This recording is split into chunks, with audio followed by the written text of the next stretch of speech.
O Via de Notícias veio hoje ao escritório do senador pelo PSC Sergipe, Eduardo Amorim, para falar sobre política e também sobre o trabalho dele no Senado Federal.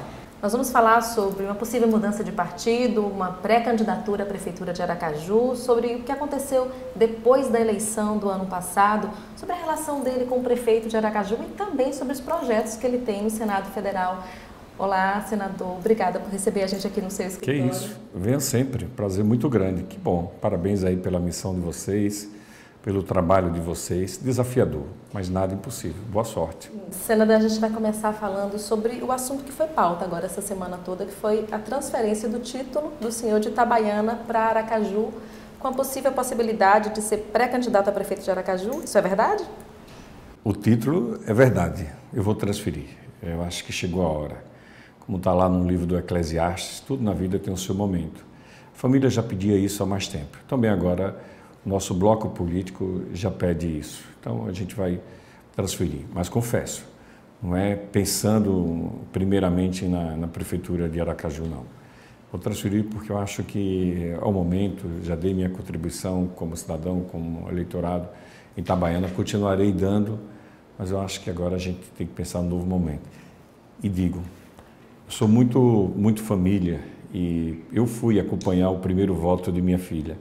E eu queria ter o prazer de acompanhar ela na sessão, meu filho também, ou seja, a família ali está voltando no mesmo colégio, na mesma sessão.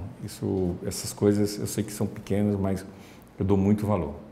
Senador, como é que está o relacionamento do senhor hoje com o prefeito de Aracaju, João Alves Filho? De forma muito respeitosa. Eu sei que todas as prefeituras passam por muitas dificuldades, mas alguns conseguem vencer essa crise ou sair dessa crise com mais sucesso.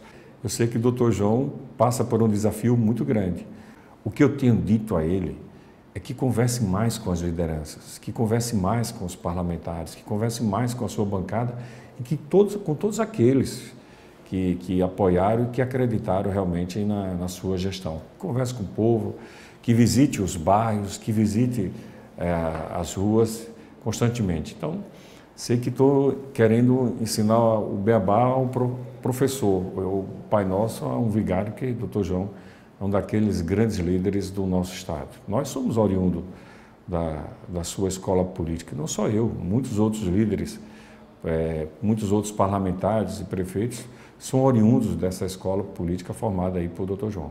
E essa mudança de título para Aracaju e uma possibilidade de ser pré-candidato a prefeito de Aracaju, isso significa um racha com o Dr. João Alves? Volto a dizer, eu não faz parte do meu projeto hoje de vida a Prefeitura de Aracaju. Não faz parte. Então, de jeito nenhum. Continuarei dialogando e acreditando nessa relação que construímos em 2012 com o Dr. João, se manteve em 2014 e eu espero realmente que se mantenha, mas não depende só de mim. Mudança de título, quem sabe, se não é para votar no próprio Dr. João. Agora, tem que convencer, tem que dialogar. Insisto em dizer, porque eu sei que muitos têm explorado isso. Projeto seu, a pré-candidatura a prefeito, nesse momento, não. Honestamente, não. Mas há uma possibilidade? Não descarto. Honestamente, não descarto. Como eu não posso descartar candidatura nenhuma.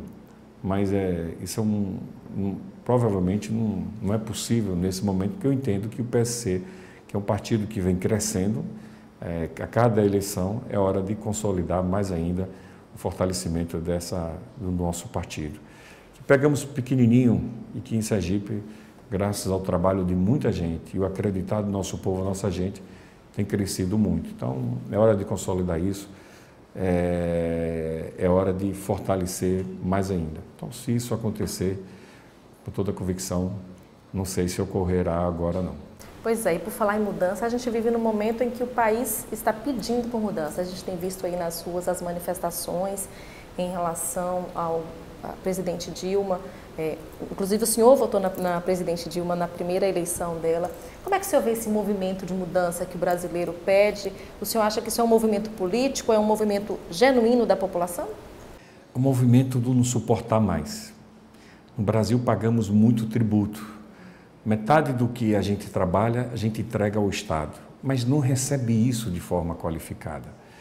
quando você investe em alguma coisa, você dá parte do seu suor para receber um retorno maior. Mas a gente não vê isso com a coisa pública no nosso país. O Brasil precisa de mais qualidade no gasto público. Quem gere, quem administra a coisa pública tem que ter mais zelo, tem que ter mais cuidado. Eu votei na presidente Dilma em 2010, confesso. Muitos sabem disso, mas eu também me decepcionei. Porque a imagem que passava era de uma supergerente, daquela pessoa que fosse ter zelo, cuidado com a coisa pública. Mas eu percebi, especialmente lá no Congresso, que faltou uma coisa muito simples para qualquer relação: diálogo.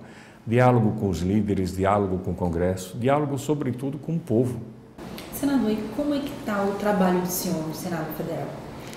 Muito trabalho, principalmente quem pertence a um partido pequeno, nacionalmente, como o nosso. Eu sou o único senador da história do PSC. Então, significa o seguinte, para vocês entenderem, está lá escrito no regimento do Senado, que sendo o único, eu não tenho direito a ser titular de nenhuma comissão, porque eu só teria a titularidade se fosse 2. Como eu sou o único, eu seria suplente de tudo.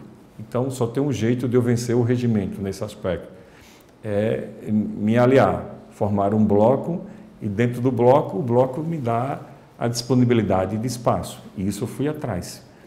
Demorei para aprender um pouquinho, os 2 primeiros anos, depois eu aprendi e fui atrás. Tanto é que, nos últimos 2 anos, somente 2 parlamentares participaram de todas as medidas provisórias.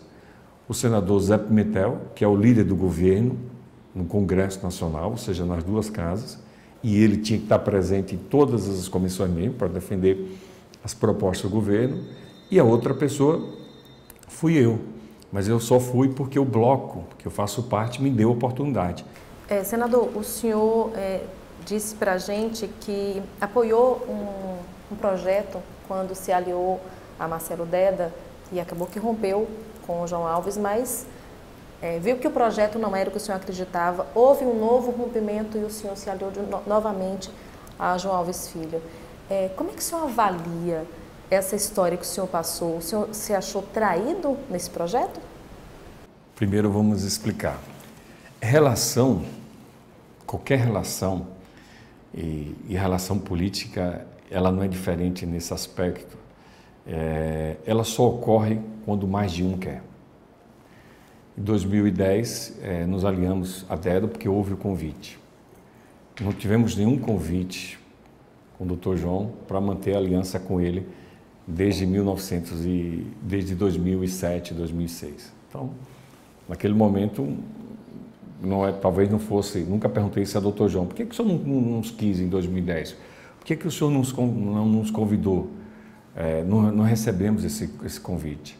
Então, Deda, sim, ele nos convidou, nos demonstrou naquele primeiro momento que éramos importantes realmente na eleição dele.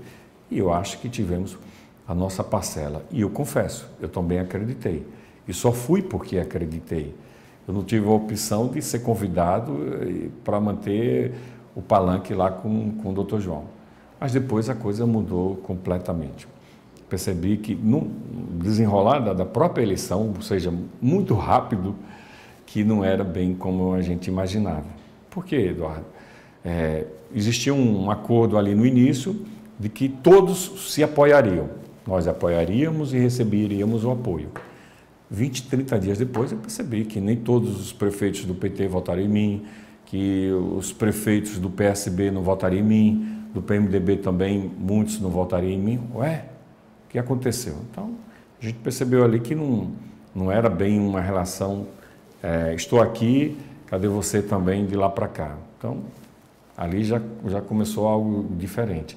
Mas mantivemos com a nossa lealdade, com a nossa defesa naquele projeto. Tanto é que praticamente todos os prefeitos do PSC, não lembro de nenhum, todos votaram realmente em Marcelo Deda naquele momento. Fomos fiéis e corretos naquela relação, mas não recebemos a mesma lealdade e a mesma fidelidade. Não falo só porque Deda hoje não está entre a gente, não, lamentavelmente. Eu confesso que era um admirador dele, mas e também externo, não concordava com algumas coisas que se fazia. Mas o respeito e a consideração sempre tinha. Com certeza, Deda foi um dos maiores oradores desse país.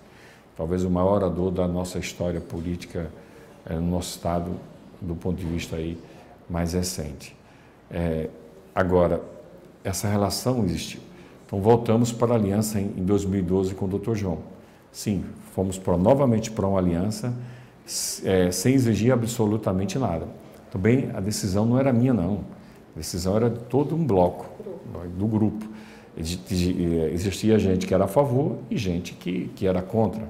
Mas na hora do votar, a vontade que vencesse teria que ser obedecida e respeitada por todos. Você veja que a nossa participação no governo, por tamanho do nosso bloco político, foi praticamente inexpressiva. Uma, duas secretarias sem grandes expressões. Se comparado com outros partidos, não exigimos nada disso. O rompimento, ele se iniciou unilateralmente, não fomos nós, porque havia um acordo de que, naquele momento, a presidente deveria ser reeleita, e o acordo não foi obedecido, e a própria presidente tomou a iniciativa de colocar a sua reeleição, que foi Angélica na época. Mas no primeiro mandato de Deda, quando teve o apoio de todo o nosso bloco, eu lembro que o deputado Ulisses Andrade ele foi para a reeleição e foi vitorioso por unanimidade, praticamente. Mas no segundo mandato, quando a gente tinha uma indicação para a presidente da Assembleia, isso não foi obedecido. Então, a iniciativa não foi nossa para aquele rompimento ali, pode ter certeza. Então, agimos sempre com muita tranquilidade, com muita transparência e sem fazer aquilo, toma lá, da cá, nada disso. A gente espera que, se precisar da gente, se puder ser útil em alguma coisa, estamos aqui à disposição. Rompimentos, alianças, eleições de 2010, 2012, eleições agora as mais recentes, 2014. Eduardo Amorim aprendeu alguns erros, cometeu alguns erros, teve alguns acertos. Como fica agora para a possibilidade de um novo pleito em 2016? Pode ter certeza que a cada dia, especialmente a cada eleição, para mim, um grande aprendizado. Um aprendizado com as pessoas nas ruas, de até como quebrar um pouco a timidez sem se descaracterizar, sendo a mesma pessoa. Eu ainda conservo, como eu dizia aqui a vocês, a minha timidez, a humildade, não posso abrir mão, eu acho que ninguém deve abrir mão nunca. Não sou melhor, nem quero ser melhor do que ninguém, nada. Quero cumprir a minha missão. Volto a dizer, isso para mim é missão, não me apego a essa coisa do glamour, do poder, Deus me livre, não vale a pena. Entendo outros valores que a vida tem, com certeza são muito maiores que tudo isso. Agora, eu acho que nenhum cidadão, nenhuma cidadã, nenhuma pessoa que deseja o bem ou quer o bem desse país, desse Estado, pode abrir mão realmente da sua missão. Coisa pública não é coisa sem dono, não. É coisa sagrada, porque é coisa de muitos donos. Mas uma coisa é certa, não abrir mão em nenhum momento do meu jeito, das minhas convicções, nem na hora das gravações, na hora que eu estava, não. O texto com essas palavras, eu não uso essas palavras. Tem que ser desse jeito. Então, eu nunca externei isso. Corrigia muitas vezes cada texto, cada palavra. Ou seja, fui para uma eleição propositiva, mostrando o diagnóstico extremamente difícil do Estado, sem enganar ninguém. Sem enganar ninguém. Ah, mas assim você não vence, assim você não ganha. Tem que ser desse jeito. E assim a gente foi. Não levamos, mas não cometemos nenhum estelionato eleitoral. Foi uma eleição dura, uma eleição de segundo turno. E o senhor já fez uma avaliação de onde foi o erro, ou se houve um erro, o que aconteceu? Isso a gente faz. Erramos, não conseguimos, através dos nossos programas, passar realmente aquilo que a gente pensava.